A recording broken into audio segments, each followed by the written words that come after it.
Assalomu alaykum, hurmatli va aziz mehmonlar, aziz bolajonlarim, hamkasblar, mehmonlar, ota-onalar, mana shu chiroyli tadbirga tashrif buyurgan barcha qadrdonlar, bugungi quvonchimizga sherik bo'lganinglardan juda ham xursandmiz.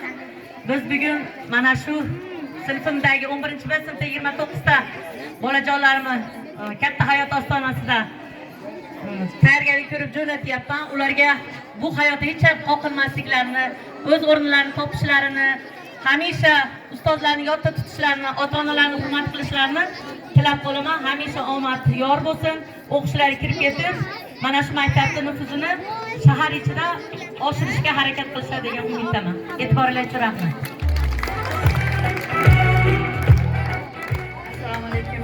Hurmatli mana shu yerga yig'ilgan aziz mehmonlar, bugun mening qo'llardan, jajji qo'llardan ushlab 5-sinfdan 11-sinfgacha olib chiqqan o'quvchilarimni bitirib oqshomda turibmiz.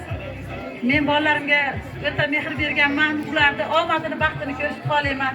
Ilohim kelajakda el ardog'idagi buyuk insonlar bo'lishini xohlayman. Ota-onasi orzu qilgandek yaxshi insonlar, omadli, baxtli insonlar bo'lishini xohlayman. Ularga kelajakdagi ishlarda, o'qishlarda omadlar va zafarlar tilayman.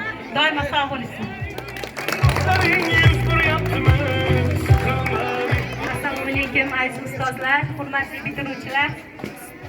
Bugun juda ham hayajondaman, chunki meni 1-sinfim, bular meni o'quvchilarim emas, o'z farzandlarim. Farzandlarim, sizlarga oq yo'l tilayman. Kelajakda nima niyat qilgan bo'lsanglar, barcha niyatlaringlarni Alloh o'z ijobatini bersin.